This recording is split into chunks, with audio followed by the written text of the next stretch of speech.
ನಮಸ್ಕಾರ ರೀ. ನಾನು ಸಾವಿತ್ರಿ. ಇವತ್ತು ಅಡುಗೆ ಮನೆ ಒಳಗೆ ಹಸೆ ಖಾರದ ಹಚ್ಚಿದ ಅವಲಕ್ಕಿ ಮಾಡೇನಿ ರೀ. ಭಾಳ ಚಲೋ ಆಗ್ಯಾವ ನೋಡ್ರಿ. ಮಕ್ಕಳು ಸ್ಕೂಲಿಂದ ಬಂದಾಗ, ಆಫೀಸ್ನಿಂದ ಬಂದಾಗ ಚಹಾ ಜೊತೆ ಬಾಯಾಸಕ್ಕೆ ಭಾಳ ರುಚಿ ಇರ್ತಾವೆ ನೋಡ್ರಿ.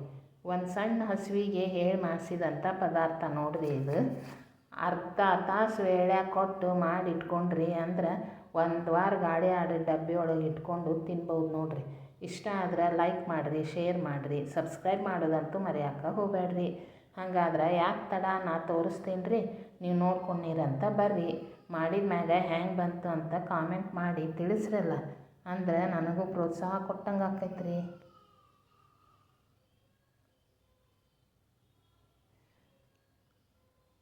ಫಸ್ಟ್ ಗ್ಯಾಸ್ ಹಚ್ಕೊಂಡಿನಿ ನೋಡ್ರಿ. ಅದನ್ನು ಮೀಡಿಯಮ್ ಉರಿ ಒಳಗೆ ಇಟ್ಕೋರಿ. ಅದ್ರ ಮೇಲೆ ದಪ್ಪ ತಳದ ಒಂದು ಪಾತ್ರೆ ಇಟ್ಕೋರಿ.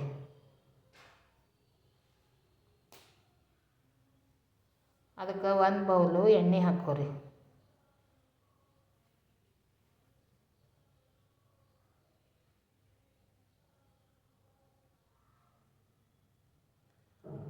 ಅದಕ್ಕೆ ಒಂದು ಬೌಲು ಶೇಂಗಾ ಕಾಳು ಹಾಕ್ಕೋರಿ. ಅದನ್ನು ಸ್ವಲ್ಪ ಹುರ್ಕೊಡ್ರಿ. ಈಗ ಸ್ವಲ್ಪ ಹುರಿದೈತೆ ನೋಡ್ರಿ. ಈಗ ಒಂದು ಗಡ್ಡಿ ಬೆಳ್ಳುಳ್ಳಿನ ಜಜ್ಜಿ ಹಾಕಿನಿ ನೋಡ್ರಿ. ಅದನ್ನು ಸ್ವಲ್ಪ ಹುರ್ಕೊಡ್ರಿ. ಈಗ ಒಂದು 8 ಹಸಿಮೆಣ್ಸಿಕಾಯಿ, ಕರಿಬೇವು, ಕೊತ್ತಂಬರಿ ಮಿಕ್ಸಿ ಹಾಕಿ ತರಿಯಾಗಿ ರುಬ್ಕೊಂಡು ಬಂದೇನಿ ರೀ.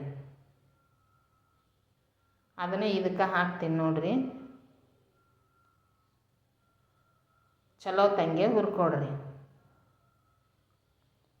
ಈಗ ಉರಿ ಸಿಮ್ನಾಗಿರಲಿ ರೀ. ಈಗ ಚಲೋ ತಂಗೆ ಹುರಿದೈತೆ ನೋಡ್ರಿ. ಉರಿನ ಸಿಮ್ನಾಗನ ಇಟ್ಕೋಬೇಕ್ರಿ, ಜೋರು ಇಟ್ಕೋಬೇಡ್ರಿ.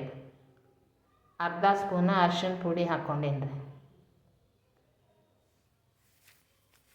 ಕೊತ್ತಂಬರಿ ರುಬ್ಬು ಮುಂದೆ ಅದ್ರಾಗ ಉಪ್ಪು ಹಾಕಿ ರುಬ್ಬೇನಿ ರೀ.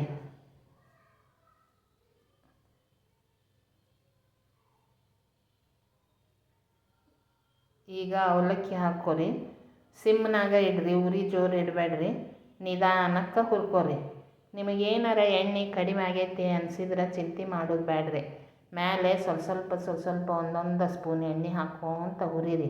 ನಿಮಗೆ ಎಣ್ಣೆ ಸಾಕಿಷ್ಟು ಅನ್ನುವಷ್ಟು ತನಕ ಹಾಕ್ಬೋದ್ರಿ. ನಾವು ಹಗಲಲ್ಲೇ ಮಾಡ್ತೀವಲ್ರಿ, ಗೊತ್ತಿರ್ತೈತಿ. ಅಳತೆ ಅಷ್ಟು ಹಾಕ್ಕೊತೀವಿ. ಹೊಸ್ದಾಗಿ ಮಾಡೋರಿಗೆ ಅಳತೆ ಗೊತ್ತಾಗಂಗಿಲ್ಲಲ್ರಿ. ಆವಾಗ ಕಡಿಮೆ ಆಯ್ತು ಅಂತ ಗಾಬರಿ ಪಡುವಂಥ ಅವಶ್ಯಕತೆ ಇಲ್ಲ.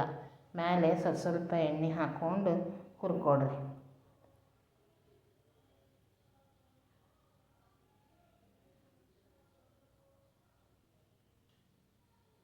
ಅವಾಗ ಸ್ವಲ್ಪ ಬಾಯ ಹಾಕ್ಕೊಂಡು ನೋಡಿರಿ.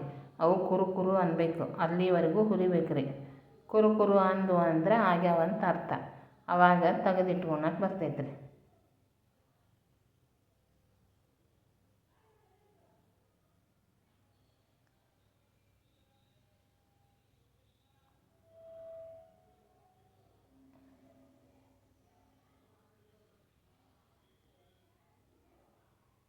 ಅವಾಗ ನೋಡ್ಕೊತ ಹುರಿರಿ.